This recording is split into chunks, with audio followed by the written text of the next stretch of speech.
Bismillahirrahmanirrahim. Alhamdulillahirabbil alamin. Puji dan syukur, sembah sujud, ruku, pasrah kehadirat Allah Subhanahu wa taala, pencipta, pemilik, pemberi segala apa yang kita butuhkan. Dialah Allah yang kita tuhankan.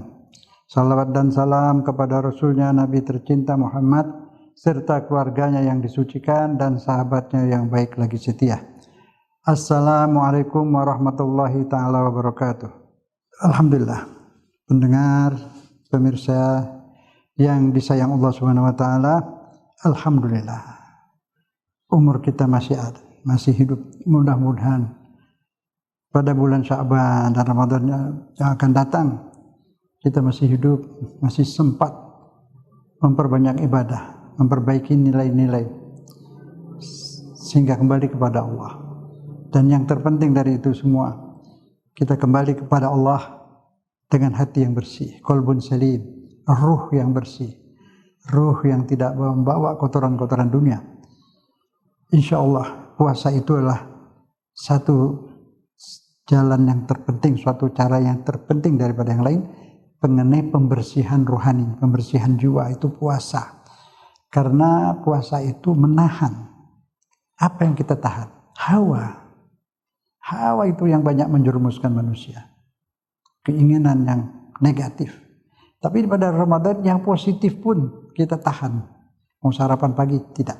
Mau siang makan siang? Tidak. Mau apa saja? Tidak. Mata mau ini? Tidak. Telinga mau dengar yang tidak. Semua tidak. Harus bersih semua. Panca indera bersih. Masuk bersih, melihat bersih. Tahan. Dari jam ke jam, dari hari ke hari. Sampai 1 bulan sudah kembali suci, sudah. Karena ditahan itu hawa. Jadi yang ditahan itu hawa, makan minum itu ikutan. Bukan tujuan pertamanya itu bukan makan minum. Tidak boleh tidak makan, tidak minum agar lemah. Ketika lemah, lapar, lemes, hawa ikut turun. Hawa lemah juga. Nah, disitulah kita berkesempatan menekan ego, menekan emosi, menekan pikiran jahat, mau menyakiti orang, perasaan benci, buang semua, dikikis habis. Begitu Lebaran Fitri, kita menjadi manusia asli. Manusia asli itu mempunyai peri kemanusiaan, condong kepada keadilan dan kebenaran, bijaksana. Itu yang ada di Pancasila. Jadi orang kalau mau jadi Pancasila itu puasa, satu-satunya jalan puasa. Tidak ada jalan lain. Ya. Berperi kemanusiaan. Peri kemanusiaan itu apa? Peri kemanusiaan itu adalah orang yang adil dan bijaksana. Orang yang berketuhanan yang Maha Esa. Yang cenderung kepada keadilan dan kebenaran. Pada kemanusiaan. Kemanusiaan yang adil. Yang beradab. Semua itu tujuan itu puasa buat orang seperti itu. Saya juga bingung kalau ada orang teriak Pancasila, tapi dia tidak beradab, kejam, bukan itu. Itu palsu. Manusia asli Pancasilais itu baik, punya rasa iba, rasa kasihan, cenderung kepada kebenaran. Mudah-mudahan kita semua berpuasa yang sebenarnya puasa, menahan emosi, menahan hawa, menahan keinginan itu. Baru ikutannya itu tidak makan tidak minum. Tujuannya bukan tidak makan tidak minum. Tujuannya ini yang jadi sasaran itu jiwa. Pikiran tidak boleh kotor. Niat tidak boleh kotor. Perasaan tidak boleh kotor. Bersih semua. Itulah puasa. Tidak makan tidak minum itu bantuannya. Supaya lemah. Ketika lemah itu terbantu kita. Orang lemah masa mau marah-marah? Kuranglah. Kalau masih marah juga udah lapar gitu. Aneh. Lemah. Insya Allah beri kita kesempatan untuk bisa berpuasa lagi, di kesempatan emas untuk memperbaiki diri di bulan puasa yang akan datang. Mudah-mudahan bulan puasa lagi. Digunakan kesempatan untuk mensucikan agar mati tidak membawa kotoran. Insya Allah. Innalillahi wa inna ilaihi raji'un. Petang hari ini kita bahas masalah meminta kepada Allah. Ada seorang hambanya itu meminta yang mustahil, dikabulkan Allah. Yang mustahil, yang tidak bisa dilakukan manusia. yang aneh. Dia minta sesuatu yang tidak masuk akal. Mari kita bahas. Mintanya tapi kepada Allah. Kalau pada Allah tidak ada yang mustahil. Siapa dia? Apa yang diminta? Bagaimana cara memintanya? Dan kenapa Allah kabulkan? Insya Allah kita kaji bersama pada petang hari ini, hari bulan Sya'ban yang penuh berkah. Bismillahirrahmanirrahim. Jadi topiknya meminta yang mustahil dan dikabulkan. Dia memohon kepada Allah yang tidak rasional, menurut akal tidak masuk akal. Dia minta kepada Allah yang Maha Pengasih dan Penyayang. Dia minta agar keinginannya dikabulkan, dijabah oleh Allah Subhanahu wa taala. Untuk itu, marilah kita semua ajukan apapun yang kita inginkan, apapun yang kita mau kepada Allah, insya Allah dikabulkan. Itu pun Allah terikat pengkabulannya itu kalau itu untuk kepentingan kita. Kalau itu berbahaya permintaan kita diganti pemberian lain yang tidak berbahaya, tidak punya efek samping yang berbahaya. Itulah Allah yang Maha Bijaksana. Dia Maha Tahu. Tapi kemauan kita diberi kesempatan untuk meminta, silakan minta apa saja. Tapi kalau yang diminta tidak masuk akal, itu hanya diberikan kepada orang tertentu. Salah satu antara kita yang bisa menjadi tertentu bisa, asal tidak menimbulkan efek samping. Kalau sekarang ini di zaman seperti sekarang ini minta yang gak masuk akal, dikasihkan Allah dibikin tidak terlihat, tidak terasa, disembunyikan. Kalau tidak disembunyikan semua orang tahu, mendapat sesuatu yang gak masuk akal, itu wartawan-wartawan datang muat, ramai heboh, akhirnya orang semua datang menganggap ada dukun, macam-macam. Nah, oleh karena itu Allah kabulkan tapi dengan cara lain, sehingga yang diberikan itu tidak merasa, karena situasi sekarang tidak memungkinkan itu. Orang mudah sekali percaya kepada yang tidak masuk akal, yang tidak benar. Ini kan benar, tapi Allah tidak mau. Sebenarnya nanti menjadi kacau. Nah itu jadi, tapi Allah berikan. Ketika Allah berikan, tersembunyi pemberiannya itu, seolah-olah masuk akal. Gimana seorang sakit, berobat sembuh? Itu kan sembuh, karena rasional, dia ke dokter, dia minum obat, Allah sembuhkan. Tapi kalau tidak ke dokter, tidak minum obat, lalu terus sembuh. 1, 2 orang, 2, 3 orang seperti itu.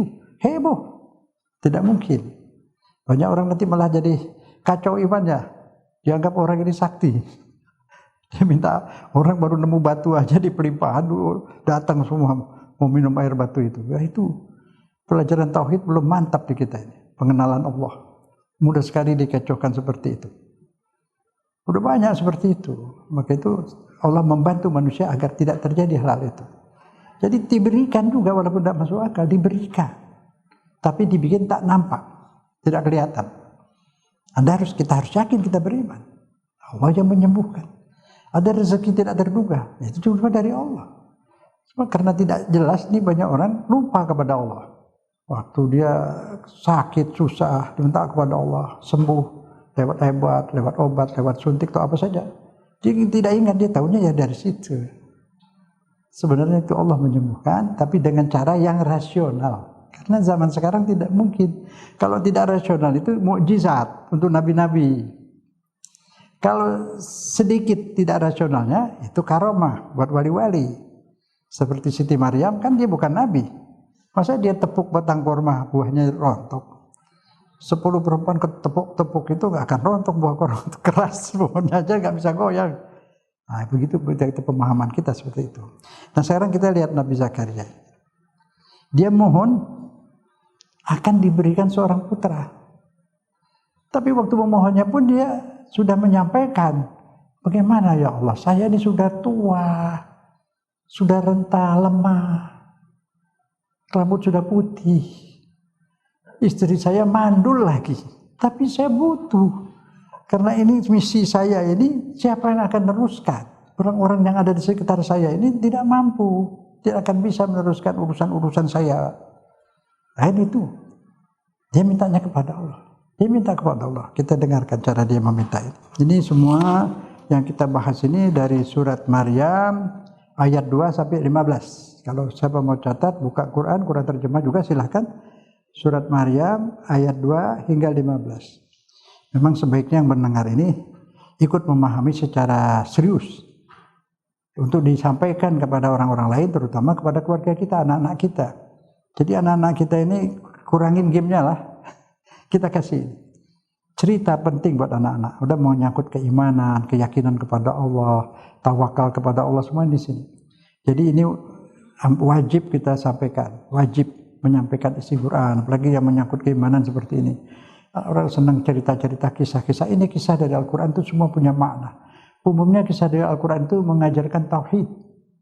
Maka itu saya sampaikan, kita belajar tauhid itu terlalu banyak dari pendapat manusia. Nah, manusia pendapat itu beragam-ragam sehingga timbullah perpecahan, saling mengkafirkan. Belajar tauhid itu dari Al-Quran, banyak lewat cerita-cerita. Cerita pemuda Kahfi itu isinya semua keimanan. Maka Allah tidak sebut siapa nama pemuda Kahfi, berapa orangnya, malah dikatakan jangan tanya siapa namanya, berapa orang jumlahnya, tidak perlu itu. Yang perlu dari cerita Kahfi itu apa? Bagaimana pemuda ini tidak ada majlis taklim, tidak ada ustadz, tidak ada nabi, tidak ada ngajarin, kok bisa beriman? Menggunakan akal. Agama itu menjunjung tinggi akal. Kalau ada orang mengatakan tidak boleh pakai akal, itu orang tak mengerti. Dia ngomong gitu juga pakai akal itu.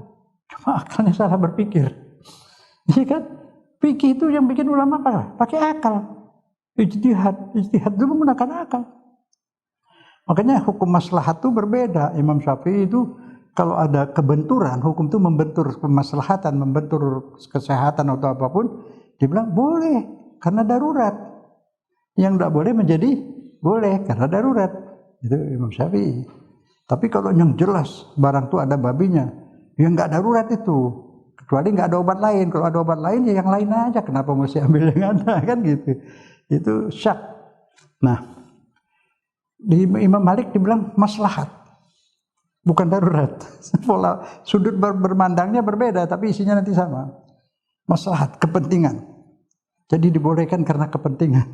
Nah, tapi maslahat itu bagaimana? Ada maslahat umum apa maslahat pribadi? Itu bedain lagi. Antara orang berbeda maslahatnya. Nah, tapi kata yang boleh dirubah hukum maslahat umum, kepentingan umum, bukan perorangan. Tapi orang pribadi ya kemaslahatan itu dibatasi sesuai dengan kepentingan maslahat itu, nggak terus boleh semua, gitu. Nah, nanti mazhab lain Syafi'i kias, yang lain kan tidak kias, itu kan berbeda sudut pandang, ya. Ada masalah mursahalah, ada istishab, macam-macam itu di usul fiqh. Itu usul fiqh itu 100% akal. Isi usul fiqh itu semua akal, logika, mantik. Jadi kalau ada orang mengatakan tidak perlu pakai akal memahami Quran, wah itu salah. Nggak pakai akal mana bisa paham. Tafsir yang isyari, tafsir dari Nabi, dari beberapa sahabat orang itu, beberapa sahabat dan keluarga Nabi itu nggak banyak. Lainnya semua pakai akal. Afala ta'qilun, apakah tidak berpikir? Ini karena tidak pakai akal itu jadi keras.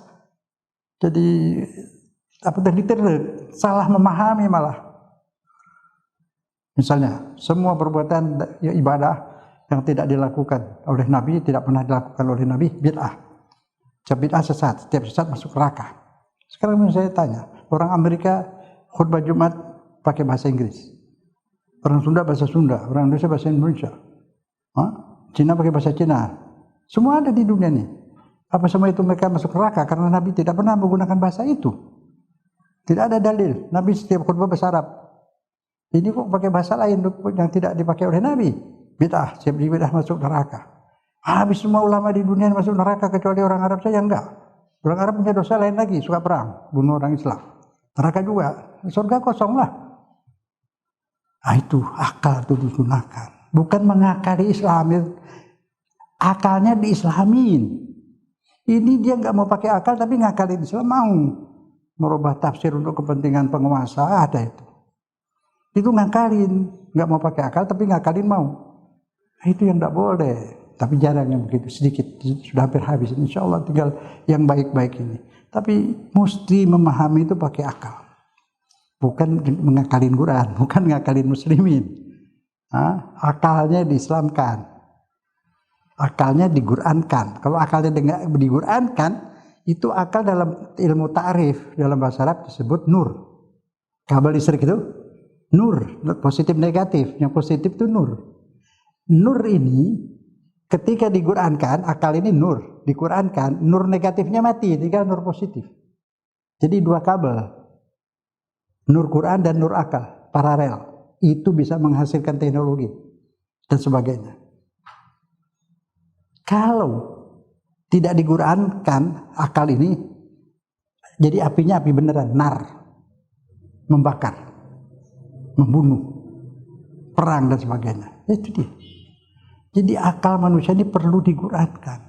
Yang bikin akal Allah, yang bikin Quran juga Allah. Nur ala nur jadinya.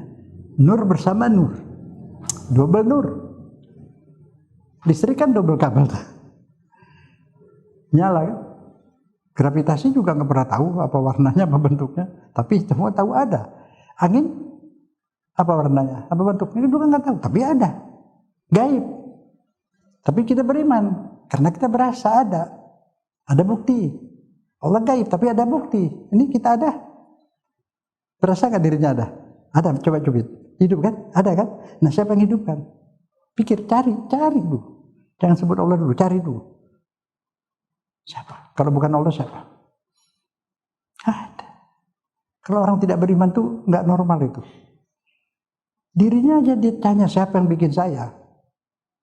Yang bikin saya ini, yang bikin dunia ini harus ada sebelum ada dunia. Siapa yang ada sebelum segalanya ada? Sebelum segalanya ada. Sebelum nol. Berapa sebelum nol? 1. Siapa yang maha 1? Allah. Sebelum Allah, nol. Tidak ada siapa-siapa. Dia sumber segala ada. Ya kan? Nah, seperti itu. Jadi sekarang kita kembali ke sini. Lalu buka lebar-lebar pikiran kita dan perasaan kita untuk memahami firman suci ini.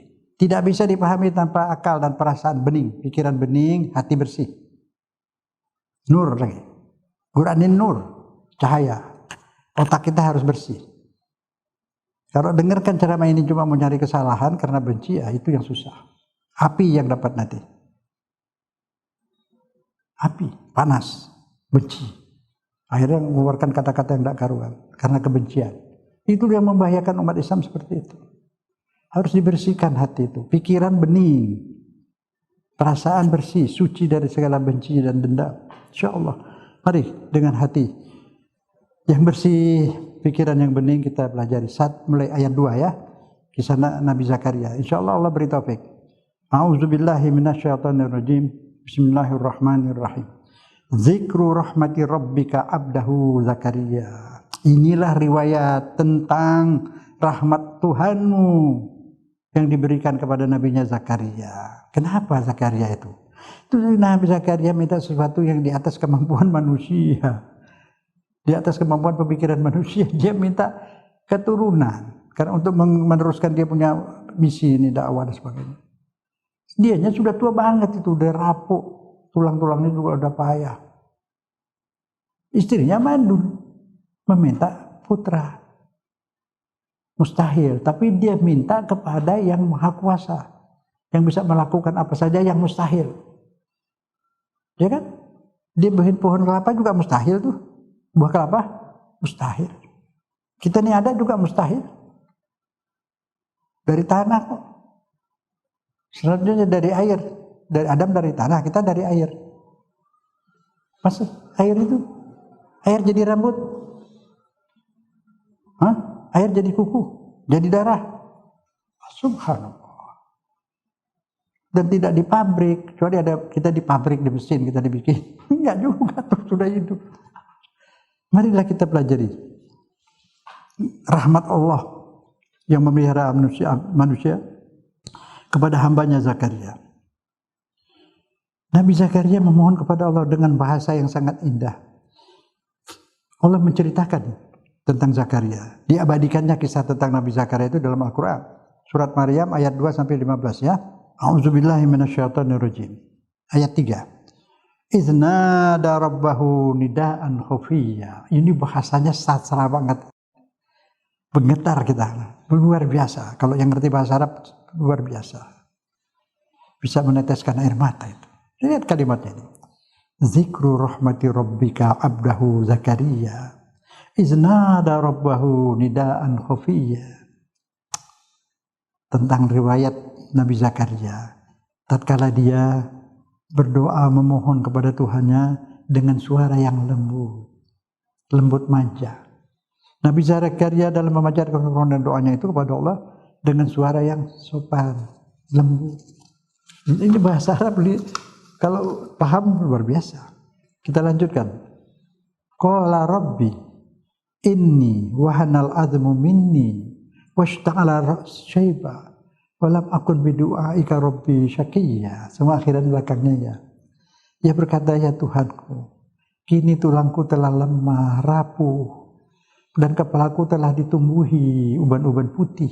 Tapi aku tidak pernah bosan memohon kepadamu. Aku tidak akan berputus asa dalam meminta kepadamu. Karena Engkaulah Tuhanku. Ya nggak mungkin dia putus asa. Dia tahu Allah sangat mampu. Walaupun tidak masuk akal. Dia bilang, nggak mungkin saya kemana-mana. Sudah lemah sangat. Istri mandul. Tapi dia yang mengajukan kepada Allah. Yang bisa melakukan apa saja kun fayakun. Itu. Walaupun Nabi Zakaria meyakini dan pasti Allah Maha mengetahui keadaan dirinya dan usianya seperti ini. Dia tahu Allah Maha mendengar, dia tahu Allah tahu semuanya ini. Tapi kenapa dia kemukakan? Kemanjaan keyakinan, kebutuhan kepada Allah. Fakir ilallah. Manusia disebut fakir itu miskin. Fakir miskin kepada Allah. Asal arti fakir butuh. Miskin butuh. Fakir lebih butuh lagi. Tapi dia membutuhkan siapa? Membutuhkan konglomerat? Membutuhkan raja? Tidak, membutuhkan Allah. Nanti hati konglomerat atau raja itu Allah yang gerakkan. Ya muqallibal qulub, Allah yang bolak-balik hati manusia. Jadi memintanya kepada yang punya manusia dong. Memohon, menumpu harapnya kepada yang memiliki manusia, yang melihara manusia, yang bikin manusia, yang kasih makan manusia. Semua manusia siapapun dia di bawah kekuasaan Allah. Jadi mintanya kepada pemeliharanya, bukan yang dipelihara.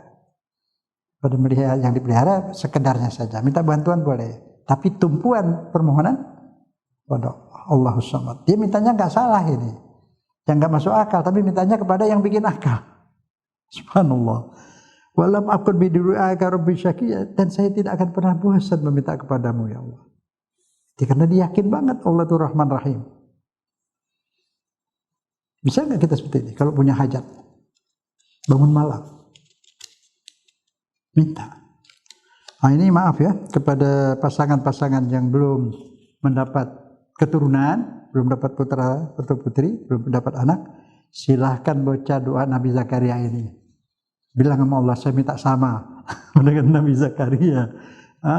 Itu kalau udah tua banget, ini ke Anda belum tua banget dong. Insya Allah lebih dapat lagi. Istrinya nggak mandul kan? Saya belum dapat. Insya Allah baca ini ayat 2-15. Sekarang dengarkan dulu ceritanya supaya berdoa. Nanti yakin khusyuk. Jadi bukan membaca, berdoa mengikuti doanya Nabi Zakaria. Kalau baca saja susah.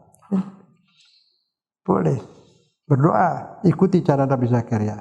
Dari ayat 2-15 terus pakai akal, pakai perasaan, insya Allah sudah banyak yang ngamalkan. Insya Allah Allah kabulkan. Nabi Zakaria aja yang udah tua kayak gitu dapat tuh. Boleh.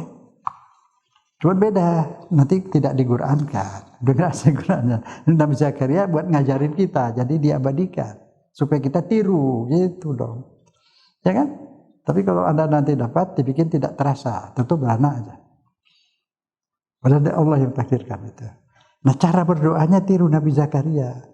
Bicaranya sopan, khafiyah, isnada rabbahu nidaan khafiyah. Ketika dia minta kepada Allah Tuhannya itu lembut, diulang-ulang terus, sopan, indah. Apalagi di malam hari mintanya. Bareng suami istri berdua, insya Allah. Ini yang dengar ini, yang mendengar sampaikan kepada pasangan yang sedang kemana-mana itu ya, sudah tidak usah ke dukun lagi lah. Mohon kepada Allah langsung, baca, tiru Nabi Zakaria ini. Memang diqurankan ini supaya diikuti. Jangan kemana-mana. Jadi Nabi Zakaria menyebutkan keadaan dirinya. Anda yang ingin berdoa juga boleh sebutkan keadaan diri. Kami membutuhkan seorang putra, kami membutuhkan seorang putri, ya Allah. Gitu boleh. Sebutkan Allah tahu, Allah memang tahu, tapi kita sebutkan. Itu namanya meminta. Insya Allah Allah senyum-senyum mendengarnya. Insya Allah ini boleh tuh manja-manja kepada Allah. Yakin lebih dari ibu bapak itu. Kalau kita manja kepada ibu bapak, ini lebih lagi. Saya kasih sayang ibu bapak itu hanya 0, berapa persen dari kasih sayang Allah. Bagaimana dia nggak sayang dia yang bikin? Dia berfirman dalam hadis qudsi, kalau aku tidak sayang tak akan kubikin manusia itu. Kubikin untuk kusayangi. Bagi yang mau. Yang nggak mau disayangi ya udah, tidak pernah ke masjid, tidak pernah berdoa, tidak pernah sholat. Dia merasa tidak butuh. Kalau kita sangat membutuhkan Allah, bukan di sini saja, di mahsyar. Kita pulangnya ke mahsyar, bukan ke pengadilan, ke Allah, bukan ke pengadilan manusia. Manusia yang di sini ngadilin, sana diadili juga. Nah, memberinya kepada Allah. Jadi dari sekarang dekatilah. Belum lagi di akhirat, dia rajanya, dia raja beneran. Kita tinggal di kerajaan dia yang baik, bersenang-senang selamanya. Loh, ini manusia punya harta, siapa yang bikin hartanya? Siapa yang bikin, Mas? Siapa yang bikin segala macam makanan? Bahan-bahan di gedung-gedung tinggi, hotel berapa bintang, berapapun, bahannya siapa yang bikin? Allah bisa semua bikin lebih dari itu di surga nanti. Kenapa nggak mau? Kalau untuk kesenangan sedikit berani memuji-muji, menjilat-jilat manusia, kenapa enggak kepada Allah lakukan itu? Dia yang raja sebenarnya. Dia penguasa tunggal, dia pemerintah alam semua ini. Dia yang kita butuhkan. Dia yang kita butuhkan. Jangan jauh-jauh darinya. Nanti di akhirat langsung kekuasaan dicabut dari semua manusia. Dia semua menerapkan, menegakkan semua keadilan. Dan dia mengatakan sampai sekarang, aku tidak pernah kecewa dalam berdoa kepadamu. Apa kita nih pendengar semua pernah kecewa dalam berdoa kepada Allah? Jangan. Sebenarnya sudah banyak dikabulkan, tapi kita tidak menyadari karena Allah tutupi. Sebab kalau kita berdoa terus dikabulkan, kita bisa tidak berdoa lagi. Dan orang-orang bisa berbuat salah paham. Itu ditutup oleh Allah sebagai ujian. Jangan putus asa kepada Allah, jangan berprasangka buruk kepada Allah. Dialah Rahmanir Rahim. Wah, kalau lo tidak sayang udah ditebalikin dunia ini. Iyalah. Kita ada menyeru dakwah kepada Allah, kita ajak orang menuju Allah, kita sedang bekerja pada Allah, kita dimusuhin. Bayangin para orang tidak marah. Hah? Kita sedang ngajak orang kepada Allah, terus kita diganggu, Allah marah. Pasti. Jangan ganggu ustaz-ustaz atau ulama-ulama yang berdakwah kepada Allah. Berat hukumnya. Ana harbun liman harab. Allah akan memerangi. Jadi hati-hatilah pada siapapun, apalagi kepada para dai, pada orang-orang baik. Dia tidak pernah berputus asa karena Allah itu betul-betul penyayang yang sangat luar biasa. Oh iyalah, ibu bapak tidak menciptakan, melahirkan sayangnya kayak apa. Berani korban, ibu bapak, ibu korban itu untuk anaknya, bapak ibu semua. Ayah mencari nafkah, berkeringat, kehujanan, tertih, segala macam demi anak-anak. Ibu begitu, wah ngurusin dulu. Apalagi Allah yang punya. Sangat. Ini lihat gini, banyak orang berdosa, nggak dihukum. Dia tuh beri kesempatan untuk bertobat. Allah tuh tarik-tarik manusia ini ke surga, ditarik-tarik, manusianya nggak mau. Dibujuk. Lihat di Quran ngebujuk. Kalian apa gue ini sembahyang bertakwa lah, sana ada surga tuh. Banyak laki-laki di sana nanti ada bidadari. Buat perempuan nanti di sana ada ghilman, nggak tahu ghilman apa itu. Pokoknya semua senang, ibu-ibu jangan ngiri lah. Ibu ini ngiri, karena laki-laki ada bidadari. Insya Allah ada bidadara juga lah. Tidak aja nanti di sana, nggak berani kita dulin Allah, ya. Tapi ada ghilman, ada di Quran itu. Pemuda-pemuda, ya. Jadi di sana tuh sudah senang, tidak ada lagi iri-iri, apa itu cemburu, susah-susah, tidak ada lagi. Sudah berubah di sana, diciptakan jiwanya sudah lain. Di alam kubur aja udah dicabut itu. Iri, benci udah nggak ada. Yang pernah berantem di sana ngobrol berdua, temenan. Ya tobat ya. Itu beneran, itu masih di alam kubur itu, di alam barzakh. Di surga lain lagi. Negara cinta itu, dunia alam cinta. Semua alam cinta. Subhanallah. Indah semuanya. Musik-musiknya juga. Pohon-pohonan itu, sepoi-sepoi angin itu menciptakan suaranya seperti musik. Indah, lembut gitu. Ada di Quran. Jadi dalam doanya dia ajukan juga alasan-alasan. Jadi kita dalam berdoa itu mengajukan alasan boleh. Dia mengajukan alasan, Tuhan. Saya sudah tua rangka, sudah lapuk. Istri saya mandul. Artinya apa? Dia yakin bahwa Allah bisa. Ya kan? Rambut sudah putih. Namun dia khawatir kalau juga tidak ada keturunan nanti siapa yang meneruskan misinya. Karena orang yang berada di sekitarnya itu tidak dapat meneruskan. Dia tahu Allah kun fayakun. Nah ini dia disebut sekarang di ayat 5. Wa inni khiftul mawaliya min warai wa kanat imraati akhiran fahabli min ladunka waliya. Itu bahasanya itu. Waliya. Wa inni khiftul mawaliya min warai wa kanat imraati akhiran fahabli min ladunka waliya. Sungguh aku khawatir terhadap penerusku sepeninggalku nanti. Sedangkan istriku adalah seorang yang mandul. Maka anugerahilah ya Allah seorang putra. Mengajukan alasan. Alasannya apa? Dia udah tua, istri mandul. Itu alasan. Jadi kita dalam berdoa boleh mengajukan alasan-alasan. Yang alasannya rasional. Alasannya meneruskan, saya udah tua, tidak ada jalan lain. Satu-satunya jalan aku mohon kepadamu. Kan gitu. Dia menyebutkan kekhawatirannya, ya kalau dia sudah meninggal Nabi siapa meneruskan dakwanya. Apalagi sekarang juga dia sudah butuh, tenaganya sudah berkurang. Begitu juga istrinya. Kita lihat ayat selanjutnya, ayat 6. Jadi dia minta penerus. Penerusnya itu yarithuni wa yarithu min al Yaqub waj'alhu rabbi radiyya. Yang akan mewarisi aku dan mewarisi keluarga Yakub dan jadikanlah ia wahai Tuhanku seorang yang engkau ridhoi. Jadi lahir tapi diridhoi, jadi soleh, jadi penerus. Dikabulkan doanya, dapat putra dan putranya dijadikan nabi. Bukan itu saja, putranya itu dikasih nama oleh Allah, Yahya. Kata Allah itu belum ada yang bernama Yahya sebelumnya, nggak ada. Jadi Allah kasih nama lagi begitu doa sama Allah. Lebih minta putra malah dikasih putranya jadi nabi, putranya diberi Alkitab, Taurat, putranya itu diberkahi, diridhoi, dijadikan penerus. Semua dikabulkan lebih plus. Dikabulkan doanya plus. Bisa kan kita juga? Kalau nggak bisa nggak diabadikan ini. Cuma bedanya ini bisa diketahui umum kepada zaman dia manusia masih sedikit, belum ada wartawan, belum ada media apa-apa. Kalau sekarang tanpa sebab terus ada yang seperti itu, rame lah. Nah, bocor ujian keimanan. Itu makanya Allah berikan tapi dibikin tidak terasa, padahal itu dari Allah. Ya. Ayat 7. Ya Zakaria, inna nubashiruka. Ya Zakaria, inna nubashiruka bi ghulamin ismuhu Yahya. Walam naj'al lahu min qabl samiyya. Wahai Yahya, kami beri kabar gembira kepadamu Yahya. Akan datangnya kepadamu seorang anak yang namanya Yahya. Jadi dikasih nama dari Allah. Lam naj'al lahu min qabl samiyya, yang tidak pernah ada nama itu sebelumnya. Istimewa.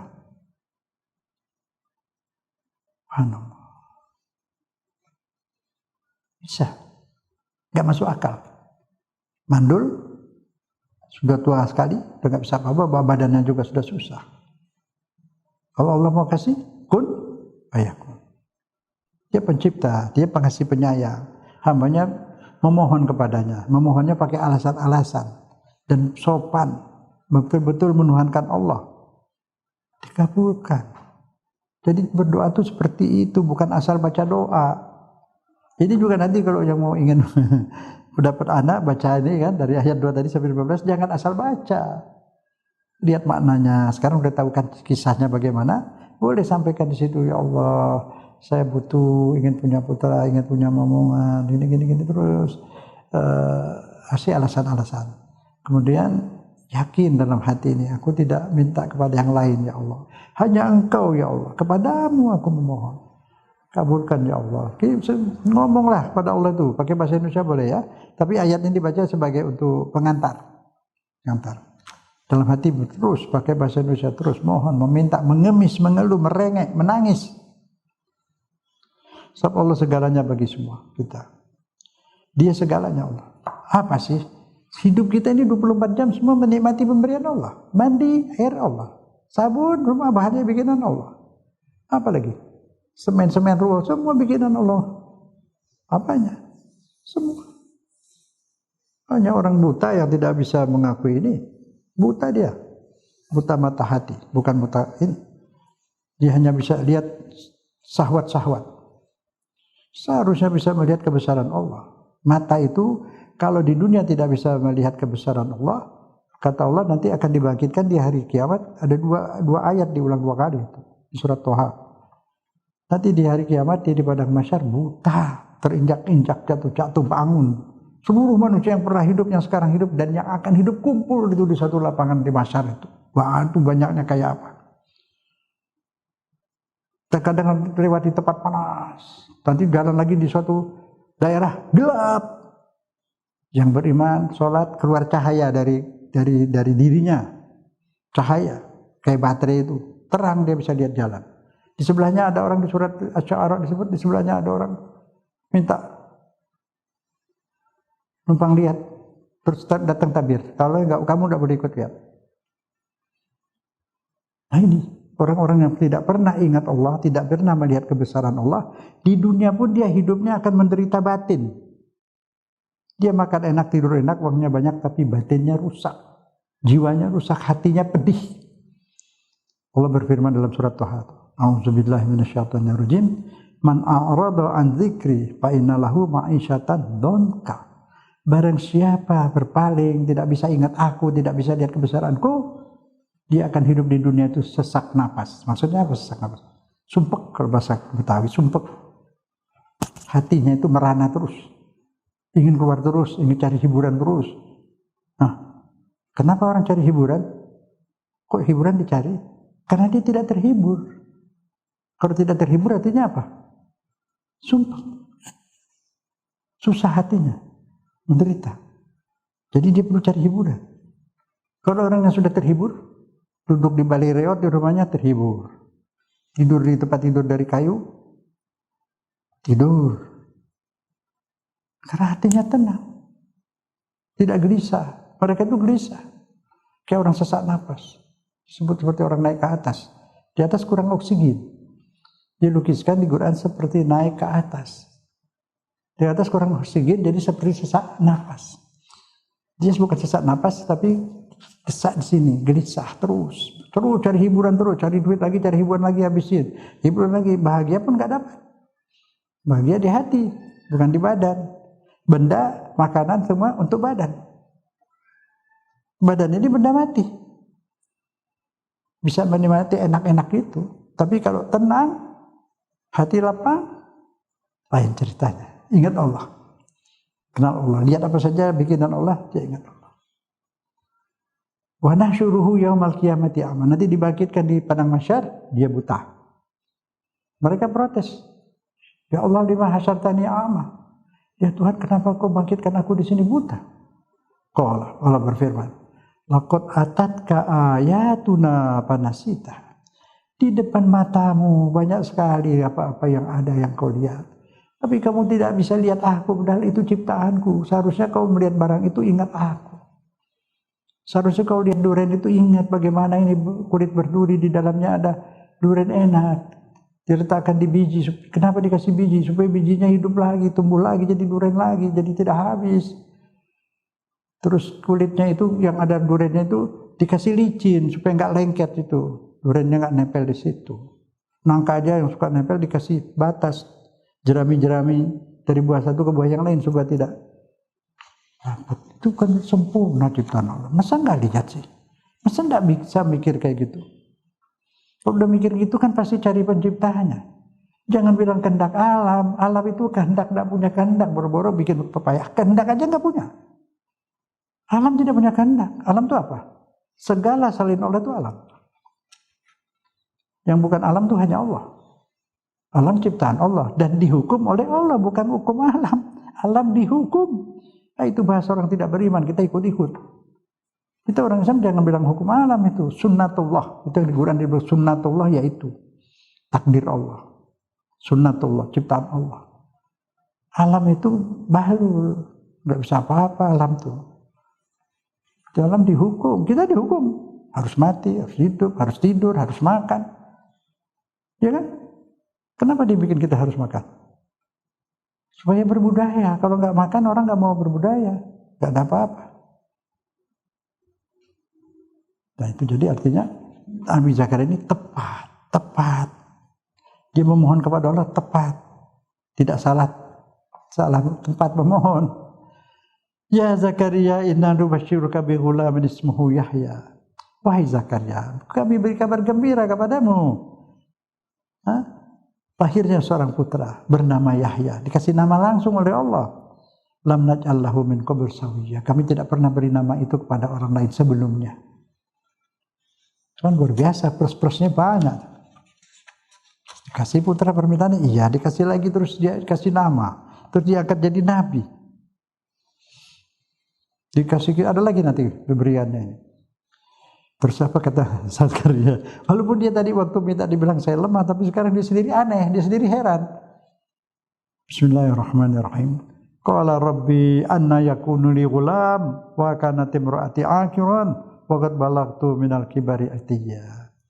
Ya Tuhanku, bagaimana aku dapat mempunyai anak padahal aku ini sudah tua banget. Istriku seorang yang mandul. Usiaku sudah lanjut, sudah aki-aki, istriku mandul, dapat juga. Dia bersyukur maksudnya, bersyukur kepada mengakui kebesaran Allah itu maksudnya. Pertanyaannya tapi pertanyaan manusiawi, berdasarkan alasan logika kan nggak mungkin. Ya kan? Dia saking bersyukurnya itu, dia meyakini itu kekuasaan Allah, tahu dia. Tapi perasaan kemanusiaannya itu mengagumi Allah gitu loh. Subhanallah kan, aku udah tua, ini mandul, dapat juga ya Allah, aku betul-betul maha kuasa, maha penyayang, maha segala. Bersyukur dia, mengakui dan bersyukur. Ayat 9, qala kadzalika qala rabbuka huwa alayya hayyinun wa qad khalaqtuka min qabl wa lam taku syai'a. Bahasanya semua sastra banget ini, tinggi sastranya. Keimanan juga. Allah berfirman, hai Zakaria, ini masalah kecil. Bagi Allah kecil. Terus kata Allah apa? Dalilnya ada, logikanya apa? Qad khalaqtuka min qabl. Aku sudah bikin kamu, menciptakan kamu. Dulunya kamu nggak ada sama sekali. Hai Zakaria, kamu dulu nggak ada. Ya kan nggak ada kan? Nah sekarang ada. Aku sudah bikin. Ada bukti ya nih. Ya kan? Allah bisa bikin manusia dari tanah, Adam. Dari tanah, langsung ngomong, langsung berjalan, langsung berdiri itu tanah. Ada lagi itu tanpa sebab, tidak melalui evolusi. Terus Nabi Isa sampai bayi doang, nggak ada ayahnya, udah jadi bayi. Setelah bayi berlahir baru seperti manusia lain tumbuh gitu. Setengah sebab. Nabi Adam tanpa sebab, tanah langsung bicara. Nah kita tetap melalui proses evolusi, melalui perkawinan, melalui ini. Tapi sekarang kalau Allah mau bikin lagi makhluk itu kayak manusia atau bukan, bisa nggak? Bisa, mau bikin 1 triliun Adam seperti Adam, manusia seperti Adam tapi bukan Adam. Sekarang pun dia bisa bikin. Tapi kita nggak dikasih lihat. Jadi di sekitar kita nih, saya di sini, Anda di mana-mana, di rumah tempat masing-masing itu, di sekitar kalian tuh banyak, di sekitar saudara-saudara itu banyak makhluk tuh. Yang berbentuk manusia pun ada, tapi tidak terbuat dari tulang seperti ini. Tidak kelihatan, bahan lain lagi. Penuh. Ikut di mobil juga ada. Bukan jin saja, banyak yang lain. Sekarang juga kalau ada orang berdoa malam, ya Allah, toko saya sepi. Doa, mohon rezeki yang halal ya Allah sebagainya. Besok ada orang belanja, ada lagi yang belanja berapa orang. Itu ada penyusup yang bukan manusia belanja di situ. Itu cara Allah memberi rezeki. Nah kalau duduk di rumah datang uang berkarung-karung, heboh dunia. Hancur iman orang. Dikabulkan, kita tidak tahu. Namanya ujian. Kalau dibocorin bukan ujian lagi. Semua orang beriman. Tidak ada budaya. Buat apa lagi kerja, minta aja sama Tuhan. Nah itu. Dengan kita dalam budaya itu berbudaya ini berbudidaya itu ujian. Tapi harus yakin apa yang saya sampaikan, maaf, memang begitu sebenarnya. Cuma tadi dikasih tahu. Banyak lebih dari itu. Makhluknya Allah banyak. Di mana-mana Allah menciptakan bukan jin manusia saja, banyak yang lain daripada itu. Banyak. Dalam surat Al-Quran banyak itu. Khalifah Abu Bakar aja mengatakan tuh tiap satu huruf dalam Al-Quran itu ada sir, rahasia. Apa rahasia kita nggak tahu. Kalau saya tahu, ada energi di situ. Bukan dari saya tahu dari kitab, baca di kitab. Ada energi. Maka itu kalau orang baca Quran ini, itu benar. Baca Yasin, niatnya terserah lah. Yakin itu tidak syirik, justru beriman kepada Allah, karena beriman kepada firman Allah. Beriman kepada Al-Quran wajib. Kalau Al-Quran tidak seperti itu, kita samain dengan buku lain, kacau lah. Itu kan bukan buku sembarangan, mukjizat itu firman Allah. Setiap huruf itu ada energinya. Saya coba mau tiba-tiba ada orang sihir bacain Quran, kabur dia jinnya itu. Tapi pernah begini di suatu tempat, kalau nggak salah di Yaman. Saya udah cerita, kalau salah diulang sekali lah. Ada orang kena sihir, kemudian ada ustadz bacain, jinnya kabur, takut lewat. Sudah berapa tahun ustadznya meninggal, kena lagi, jinnya yang dulu juga balik lagi ke situ. Ustadz yang meninggal berani dia balik lagi. Kemudian ada orang lain, saya tahu dulu, saya doanya yang dibaca ustadz dulu saya dapat. Dibacain sama dia, jinnya ketawa aja. Ketawa kan suka nyurup kan ngomongnya. Kenapa kamu ketawa? Ketawa dia. Ini dulu yang baca, saya dibacain dulu, saya takut, panas, nggak kuat, saya lari. Tapi ini yang baca sekarang ini lidahnya lain. Artinya mungkin dia baca, dia nggak yakin, cuma niru-niru gitu. Kalau bacanya, kalau dari Quran, ya memang sakti, namanya juga mujizat dari Allah. Jadi artinya kita harus yakin. Kalau udah kepada Allah, jangan ada keraguan-raguan. Ya, ini Nabi Zakaria bukan ragu, dia ingin bersyukur dan kagum sangat bersyukur sampai dia begitu bicara seperti itu. Padahal dia yakin. Dan Allah jawab, ini mudah bagiku, hayyin itu ya kecil lah, mudah. Bukankah aku sudah ciptakan kamu dari nggak ada menjadi ada?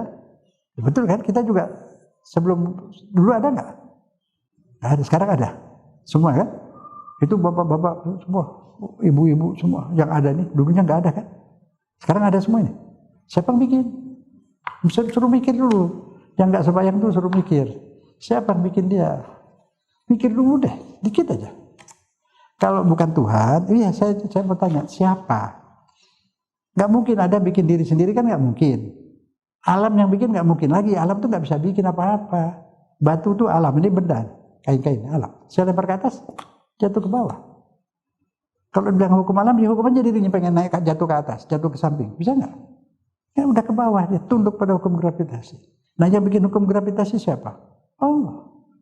Jadi dia nggak punya hukum, dia dihukum. Semua dihukum. Matahari dihukum berputar di situ, di dalam dirinya sendiri. Bulan berputar, bumi berputar, 2 putaran. Itu udah hukum Allah. Kalau dia berubah, hancur nih alam. Dan kan nggak pernah hancur kan? Dia taat pada Allah. Nah siapa yang hukum dia? Bumi menghukum dirinya, nggak masuk akal. Nah, kamu manusia yang nggak beriman itu sadarlah, sadar. Allah menghidupkan manusia di dunia dan Dia menjamin segalanya apa yang mereka butuhkan, termasuk kemerdekaan. Dulu negara-negara yang dijajah itu banyak berjuang untuk kemerdekaan, dibantu Allah, termasuk Indonesia. Indonesia merdeka melawan Belanda dengan pekikan apa? Allahu Akbar. Ya kan? Bung Tomo? Allahu Akbar. Artinya apa? Ini kekuasaan Allah, Allah Maha Besar. Dia bisa bela. Makanya pembukaan UUD 45 dengan rahmat Allah. Rahmat Allah, Indonesia merdeka. Jadi negeri ini tidak boleh ada hal yang bertentangan dengan rahmat Allah. Karena merdekanya karena rahmat Allah. Jadi jangan diadakan hal-hal yang Allah tidak suka. Agar dipelihara terus negeri ini menjadi baik, menjadi makmur buat semua. Hatta yang tidak Islam ikut juga, semua ikut menjaga negeri ini agar terus dirahmati Allah. Tapi apabila dunia ini dirusak oleh manusia, di mana-mana penuh kezaliman, penindasan, kezaliman, penindasan, pembunuhan brutal dan sebagainya, Allah lama-lama Allah tidak akan diam. Ini ujian. Pada satu saat Allah akan rubah dunia ini. Akan dirubah total. Belum kiamat. Sebelum kiamat, kalau terlalu banyak kezaliman, Allah akan utus seorang, bukan nabi, seorang imam yang akan berjuang menegakkan keadilan, dan dia dimenangkan Allah. Dunia akan dipimpin oleh seorang imam itu. Ada riwayat mengatakan 40 tahun atau 50 tahun. Dan pada saat itu manusia di dunia ini damai, apapun agamanya damai, hidup bersama, adil, makmur, sampai tidak ada yang mau terima zakat. Ini mutawatir, artinya masyhur. Di kitab manapun, di kitab apapun ada ini semua. Di non-muslim juga ada. Dan yang tadi imam ini datang bukan sendirian, bersama Nabi Isa alaihissalam. Keyakinan Nabi Isa akan turun juga ada di mana-mana. Bersama-sama dengan Nabi Isa menegakkan kebenaran, menegakkan keadilan dan kemakmuran. Itu akan terjadi. Kalau sudah kezalimannya tambah banyak, lebih cepat lagi datangnya. Sedunia, kezaliman sudah memenuhi dunia seluruh. Lihat aja. Wah, nggak usah saya kasih contoh, semua sudah pada tahu. Bagaimana penindasan di negeri-negeri yang dekat dengan kekuasaan PBB atau Dewan Keamanan, dekat ya, itu nggak pernah ditegur, dia menindas, membunuh seenaknya. Kalau negara yang tidak ikut mereka, satu saja sudah diributkan. Maka kalau sudah terus zalim sini, Allah tidak akan membiarkan. Bagaimana manusia di Myanmar, di Chechnya, di mana itu Myanmar ya, mengungsi ke Bangladesh, kebakaran lagi, udah berapa tahun itu. Tidak ada ribut-ribut PBB Dewan Keamanan, ada. Di Bahrain, di Yaman, Syria, semua. Jadi saya sampaikan ini supaya pendengar tidak berputus asa. Allah tidak akan tinggal diam. Tapi kita jangan juga diam. Jadilah seperti Nabi Zakaria. Berdoa kita semua di malam hari. Mohon kepada Allah. Dipercepat datangnya Ratu Adil di Primbon Jawa ya. Di budaya Jawa ada ya. Akan ada Ratu Adil. Di mana-mana ada. Di semua mazhab Islam itu ada Imam Mahdi, seorang Imam Mahdi. Itu imam kita sekarang. Kita tidak bisa lagi memilih imam yang lain. Karena pecah belah. Kita mesti punya imam yang menyatukan umat sedunia. Itu Imam Mahdi itu. Kita berimam ke sana. Dan kita berdoa kepada Allah. Semua ini yang mendengar mohon. Doa malam minta kepada Allah. Dipercepat kedatangannya. Sudah terlalu pengorbanan, sudah banyak sekali. Ketidakadilan sudah memenuhi dunia. Di mana-mana. Di mana-mana. Malah di kita agak dikit sedikit, agak terlalu banyak dibanding tempat lain. Jalan satu-satunya berdoalah bersama-sama, semua pejabat-pejabat juga, kita semua rakyat bersama-sama berdoa agar negeri kita ini bisa selamat dan dibantu oleh Ratu Adil yang akan datang. Itu yang kita doa. Nah sekarang kita di sini, kenapa Nabi Zakaria? Kita tiru cara berdoanya Nabi Zakaria. Nabi Zakaria dalam berdoanya itu betul-betul memohon, mengemis, merendah diri. Saya tua, ya kan? Alasannya itu rendah hati. Istri saya mandul. Jadi betul-betul memohon dengan perasaan dan pikirannya yang suci itu. Kemudian datang diberikan putranya diberi nama Yahya. Dan putranya ini akan meneruskan misinya.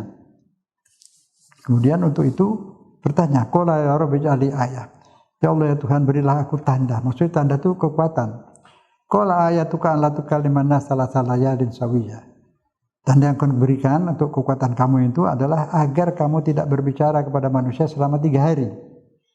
Itu dia minta agar hati itu minta tenteram hati. Untuk tenteram hati itu dia puasa 3 hari. Puasa tidak bicara seperti Siti Maryam. Selama 3 hari itu nanti mendapat kekuatan. Untuk anaknya juga Yahya seperti itu. Itu bagus. Kalau punya waktu, Ramadan itu kesempatan itu. Ya, banyak tafakur. Berpikir, duduk, perenung. Tafakur bukan ngitung utang, ngitung uang riba. Memikirkan kebesaran Allah, baiknya Allah, kekuasaan Allah. Itu Nabi Zakaria minta sama Allah dikabulkan. Saya juga dong kan gitu. Yakin kalau berdoa kepada Allah, yakin insya Allah dikabulkan. Dikabulkan. Kita dapat rezeki cuma dari Allah. Cuma memang tidak dikasih lihat. Kalau dikasih lihat latar belakang kejadian ini, orang sujud. Gak mau makan, gak mau minum, sujud aja. Bersyukur kepada Allah. Yang diselamatkan dari bahaya, yang diberikan rezeki, yang ditahan rezekinya pun karena disayang. Karena kalau rezeki dipegang ini bisa berbahaya. Kan enak dipelihara kita, dipelihara. Apa yang berbahaya dijauhin.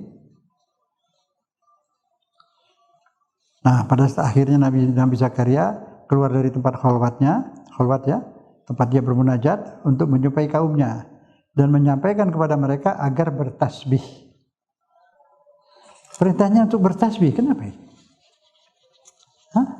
Manusia bertasbih artinya mensucikan. Yang disucikan siapa? Bukan Allah. Bertasbih kepada Allah. Mencucikan otak kita, pikiran kita tentang pemahaman kita terhadap Allah. Jadi nggak ada salah paham kepada Allah, nggak ada putus asa kepada Allah. Otak kita tuh bersih. Kalau kepada Allah itu maha besar, maha baik, maha bijak, ada di otak itu. Mengagumi Allah. Ketika kagum, subhanallah. Itu dia tasbih. Dengan asal bunyi saja boleh, asal bunyi aja subhanallah, subhanallah, pikirannya kemana-mana, masih dapat pahala juga. Allah bijaksana itu. Apalagi dia tasbihnya memang kagum kepada Allah dengan tafakur. Nah itu tasbih. Kenapa lagi bertasbih? Nabi Yunus keluar dari perut ikan, dia bukan berdoa gitu, dia berdoa, tapi bukan berdoa. Tasbih itu doa. Dia kan la ilaha illa anta subhanaka inni kuntu minadz zalimin. Tiada Tuhan selain Engkau ya Allah, Maha suci Engkau, aku ni zalim. Zalim itu artinya berdosa, ngaku dia salah. Padahal dosanya enggak seberapa, dia cuma sedikit putus asa dakwah berpuluh tahun. 80 tahun, 90 tahun. Enggak berhasil. Dia hampir kesel gitu. Nah, di situ aja pun dihukum sama Allah. Di dalam perut ikan, di penjaranya. Nah, itu kan dia oksigennya dari mana? Makan apa di perut ikan? Nah, itu Allah jamin. Allah jamin, itu enggak aneh bagi Allah. Bagi kita aneh, mustahil, tapi bagi Allah bisa.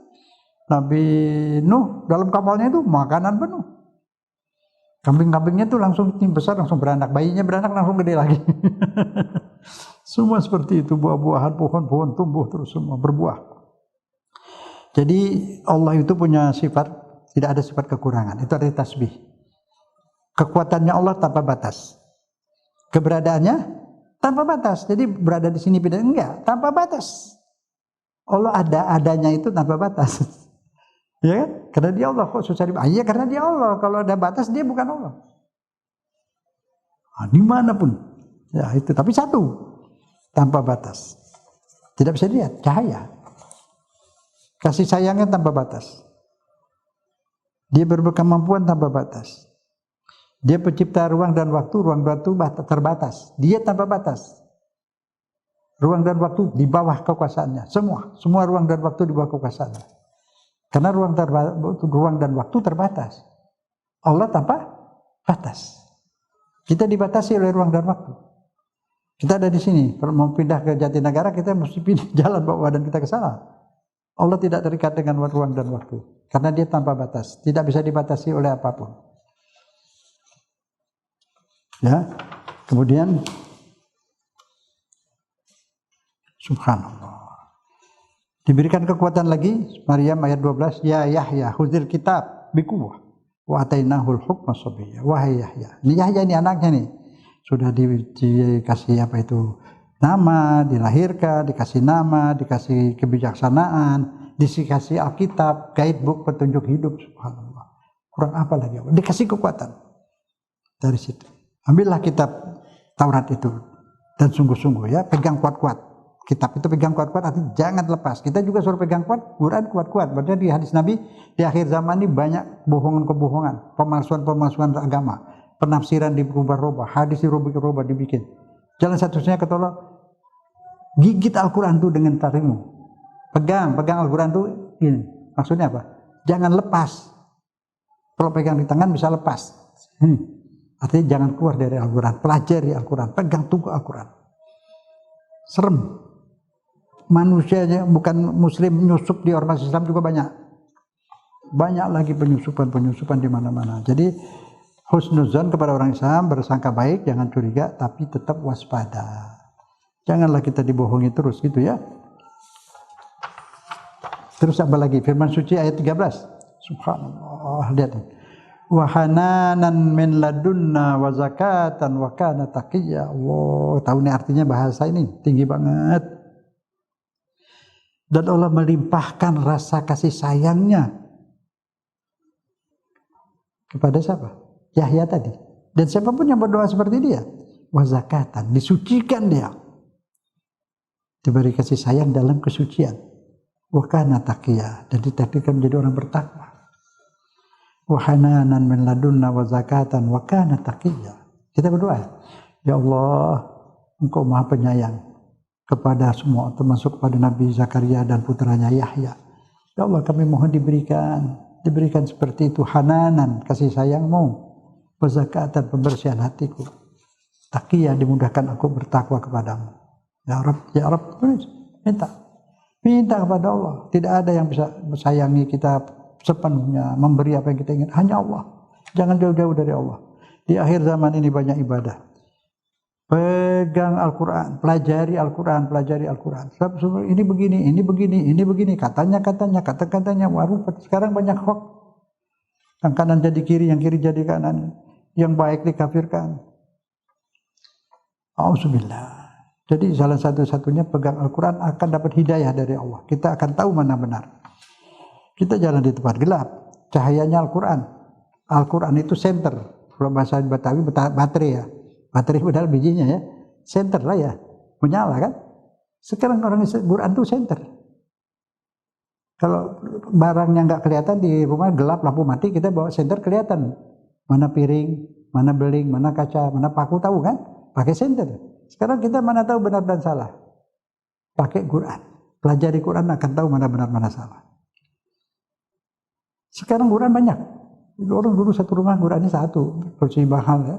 Sekarang satu rumah ada 5 Quran. Tapi sebagian gelap. Kenapa? Saya kasih contoh. Orang jarang di malam hari di hutan, di kebun dia jalan. Gelap kan? Dia bisa lihat kalau pakai senter. Sekarang bagaimana kalau senternya dinyalain, matanya dipejamkan. Dia merem. Tapi senternya menyala. Lihat nggak? Nah, ini orang baca Quran, punya Quran. Tapi matanya merem, maksudnya apa? Dia tidak pelajari Qurannya, yang nggak menyala. Terus banyak nggak tahu. Katanya kenapa? Katanya. Ini kenapa? Katanya. Kalau yakin dari Quran, boleh nggak minta yang tidak masuk akal, yang mustahil kepada Allah? Boleh. Tapi dikabulnya kita tahu nggak? Mendetail cara-cara nggak tahu. Kecuali nabi-nabi. Boleh saja. Nah sekarang banyak nih udah lama nggak punya anak ya, minta sama Allah. Nah pakai alasan-alasan boleh. Nah alasannya ini minta seperti Nabi Zakaria, baca Qurannya ini. Nah itu tawasulnya gitu. Jelas kan? Surat 2 Al-Maryam 2 dan sampai 15. Insya Allah. Dan baca juga suami calon suami istri, suami dan istri baca ini ayat 2 sampai 15. Malah kalau orang dulu ya, spidol buang tintanya, masukin itu apa saja warna yang tidak bahaya untuk dimakan. Perpanah kue, masukin spidol. Tulis di piring. Ayat 2 sampai 15. Tulis di piring. Sudah ditulis, tapi kasih air piringnya, minum airnya. Quran kan? Nur, syifa. Minggu lalu kita bahas Quran itu syifa. Syifa. Minum. Bikin sendirilah. Atau cari orang yang bisa nulis. Dan nulisnya dalam keadaan wudu. Insya Allah, tapi dibaca juga. Wah, insya Allah deh. Berkah Al-Quran ini mujizat. Al-Quran nur, Quran syifa. Quran barokah, barokna kata Allah. Syifa, segalanya. Junjung keluar Quran, cinta pada Al-Quran. Cinta Allah, cinta pada Quran. Dari perasaan, dari hati. Jangan samakan Al-Quran itu dengan KUHP. Lain. KUHP nggak pakai wudhu, pegang nggak apa-apa.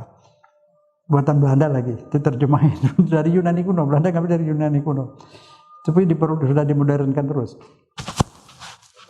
Tapi ini Al-Quran, mukjizat. Sudah 14 abad setengah, masih bahasanya indah, isinya benar semua. Tidak bisa disalahkan, karena mukjizat. Baiklah kesimpulannya. Keistimewaan berikut ini adalah diantaranya apa? Yang diberikan kepada Nabi Zakaria ya. Satu, Allah langsung memberinya putra dan sekaligus memberi nama. Nama yang belum pernah ada. Dalam satu riwayat disebutkan bahwa arti dari nama Yahya adalah hidup, hai. Hai Yahya, hidup. Dia akan hidup selamanya. Walau setelah wafatnya dengan cara Allah lah. Walaupun dia wafatnya digergaji ya. Dia akan hidup selamanya. Kita nggak tahu sekarang ada di mana. Khidir itu juga namanya nggak jelas siapa. Tapi bukan nabi. Abdan, seorang hamba kata. Ada, hidup di mana-mana. Dan itu benar. Kalaupun dia datang nggak dikasih dunia Khidir. Kemana dia suka dia bisa nemui kita. Tapi nggak bakal tahu. Itu dia bisa berpakaian persis penduduk setempat. Suaranya persis. Hah? Kalau Allah Maha Kuasa, kalau nggak percaya ini orang berarti dia mengukurnya buatan manusia kan? Ini Allah yang buat ini. Seperti manusia biasa, kalau dia di Jawa ya kayak orang Jawa, di Sunda ya Sunda, di Amerika kayak orang Amerika. Jadi bisa, ada, hilang. Allah, itu bisa. Itu ada. Yu'minuna bil ghaib, beriman kepada yang gaib yang disebut di Quran. Khidir itu di Quran dia bisa nembus melihat ke dalam tanah isinya apa. Bisa tembus sampai berapa kilometer, ratusan kilometer di sana ada bajak laut mau datang. Dia lihat, matanya bisa melihat di tempat gelap, matanya bisa tembus sampai berapa ribu kilometer, bisa nembus ke dalam tanah, bisa menembus ke masa depan. Itu bayi yang dibunuh. Dia tahu nih udah gedenya nih anak bandel. Nanti Allah ganti adiknya soleh. Itu kan dari Allah, bukan kita yakin ke dianya. Allah yang buat itu semua. Nah kalau Allah bisa buat itu semua pada Nabi Khidir, pada Zakaria, buat kita juga bisa. Hanya di kita nggak dibocorin bedanya. Itu kan dibocorin buat pelajaran buat Nabi Musa. Nabi Musa punya ilmu syariat. Jadi dia protes itu, melanggar hukum kan. Tapi Khidir punya ilmu hakikat. Kasyaf, tembus. Itu pelajaran buat kita. Bahwa yang kita lihat pahit belum tentu pahit. Dibocorin kapal nelayan miskin itu. Protes sama Nabi Musa. Iya dong, perbuatan kriminal itu. Melanggar hukum syariat kan gitu. Tapi dia nggak tahu, setelah dikasih tahu itu cuma dibolongin. Kalau aku nggak bolongin, dia rampas sama bajak laut. Nah sekarang bajak lautnya udah lewat, nggak diambil dia, lampu tenggelam, kapal tenggelam dia nggak mau ambil, dia udah lewat, kita angkat, tambal sedikit bolongnya, selamat kan itu. Tapi cara menyelamatkannya kan aneh bagi orang yang tidak punya ilmu kasyaf. Nah itu dibocorin. Kita juga kalau dibocorin semua ini ngerti kita. Nah sekarang karena enggak, kita diajarin harus husnuzon kepada Allah. Apapun yang Allah takdirkan itu untuk kebaikan kita. Banyak, dikabulkan banyak, kitanya nggak tahu. Harus yakin seperti itu. Ya kita boleh belajar keimanan, belajar tasawuf yang rasional. Itu kan dirasionalkan ke akal. Tapi bukan ngakalin. Nah ini yang dibedain. Kita memahami agama ini, Quran semua dengan akal. Jadi yakin. Punya Nabi Ibrahim aja minta dirasionalkan tauhidnya. Ya Allah, ini udah mati nih. Tulang belulang orangnya udah mati. Nanti kamu bangkitkan, hidupkan lagi ya Allah. Gimana itu bisa hidupkannya lagi? Ada di Al-Baqarah itu. Kata Allah, kata Nabi Ibrahim, apa kamu gak yakin, kata Allah. Kata Nabi Ibrahim, agar lebih mantap lagi imanku. Agar lebih mantap lagi. Nabi Ibrahim aja masih mau belajar. Baik, kata Allah. Ambil 4 ekor unggas. Burung kah, ayam kah waktu itu. Sembelih. Di mixer, dijadiin satu. 4 itu dijadiin satu. Kemudian, nih. Letakkan ini. Bagi 4 lagi. Letakkan, udah diaduk ya. Letakkan di puncak gunung ini. Puncak gunung jauh-jauh. Bismillah. Kembali itu bertengger lagi hidup 4-4-nya itu. 1 lembar pun bulunya gak ketukar. Begitulah cara Allah mengembalikan nanti yang sudah mati, dihidupkan kembali. Aneh kan? Nah, itu kekuasaan Allah. Bisa. Mayat yang udah dibuang ke laut tuh, dibakar, udah jadi abu. Udah abu jadi obat ke laut. Bisa Allah kumpulkan lagi kalau dia mau. Nah, dia yang bikin semuanya kok. Kalau dia tidak mampu nggak jadi dunia ini. Emang gampang bikin dunia, bikin diri kita juga emang gampang. Nah, yang mudah deh, bikin salak. Kulitnya disusun gitu. Kayak genteng sirap. Nggak gampang itu. Ada berapa juta salak itu. Ya kan? Di pagar berduri. Pagar berduri supaya nggak dimakan binatang, buat manusia kesayangannya. Terus yang batang yang berdiri itu dikasih duri-duri lagi. Hewan nggak bisa ambil, buat manusia kesayangan manusia. Terus manusia makan, enak. Nggak ngerti, nggak bisa ngucap alhamdulillah, nggak kenal Allah. Nggak bisa mikir tuh salak. Baru salak itu dikasih biji lagi. Kenapa dikasih biji? Buang saja. Akan jadi ribuan salak lagi. Hai manusia, makanlah, bijinya lempar, nanti kubikinkan jadi salak lagi banyak. Kurang apa ini? Mari kita tobatlah, mata kita buta supaya tidak dibutakan di akhirat. Lihat kebesaran Allah, nikmati kebesaran Allah, sujud bersyukur. Dan insya Allah sampai sini kita itu yang apa tuh, yang ingin punya anak belum punya anak, dia dengar ini diamalkan. Bagi yang nggak mendengar, yang mendengar boleh sampaikan. Ayat 2-15 silahkan baca itu malam hari, minta pada Allah. Jadi ditambah lagi Nabi Yahya diberikan apa lagi? Allah beri kekuatan, dianugerahi ketakwaan, dijadikan anak yang soleh hingga berbakti pada orang tuanya. Allah jauhi dari sifat sombong, dari sifat durhaka, dan suruh segala barang yang perbuatan yang tidak baik. Wa barran biwalidayhi wa lam yakun jabbaran asiya. Taat pada ibu bapaknya dan dia tidak sombong dan tidak durhaka. Banyak banget diberikan, minta putar doang. Allah kasih apa? Ini dikasih semua. Bagaimana itu Nabi Zakaria minta satu dikasih 10 sama Allah. Hah? Artinya apa? Allah ngajarkan kita jangan putus asa, minta kepada Allah. Kalau 1 hari belum, jangan mundur terus. 100 hari terus masih. Kenapa? Kenapa belum dikabulkan? Nah, Allah itu ketika Anda bangun malam tuh berdoa, Dia suka. Anda berarti menuhankan Dia. Ditunda permohonannya supaya datang terus. Ntar kalau langsung dikasih kan nggak datang lagi. Dipersulit lagi sama Allah supaya datang lagi. Lebih baik sebelum dipersulit datang aja terus. Yakin akan dikabulkan. Kalau sudah berapa kali Allah pasti kabulkan. Yakin saya. Ud'uni astajib lakum. Minta padaku akan kukabulkan. Kemudian apalagi terakhir ini Nabi Zakaria dapat ucapan selamat dari Allah. Nabi saya juga ada di sini. Jadi, wassalamun alaihi yauma walidah. Selamat atas kelahirannya. Ucapan selamat dari Allah nih. Wa yauma yamutu, dan ketika wafat. Wa yauma yub'atsu hayya, dan ketika dibangkitkan. Ucapan selamat dari Allah. Gimana? Selamat terus.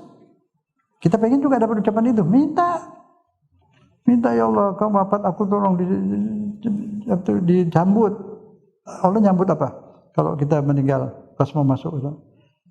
Salamun qaulam mir rabbir rahim. Selamat dari Allah yang Maha Penyayang. Ucapkan selamat. Yang selamat ujian gimana selamat mau dapat surga, ucapkan selamat. Salamun qaulam mir rabbir rahim. Sudahlah. Terakhir Allah berfirman dalam surat An-Nisa ayat 32. Was'alullaha min fadlihi innallaha kana bikulli syai'in alima. Mohonlah kepada Allah atas segala kurnianya. Mohon, ya Allah nawarin kok. Kok enggak mau sih berdoa? Bangun. Mohon kepada Allah. Sungguh Allah Maha mengetahui dan Allah Maha pengasih dan penyayang. Mudah-mudahan bermanfaat. Allah bimbing kita ke jalan yang diridhoinya. Allah ajari kita, ya Allah ajari kami untuk lebih mengenalmu, ajari kami untuk lebih mencintaimu, ajari kami untuk mencintai Qur'anmu, memahaminya dan mengamalkannya. Amin ya rabbal alamin. Billahi taufiq wal hidayah. Wassalamualaikum warahmatullahi wabarakatuh.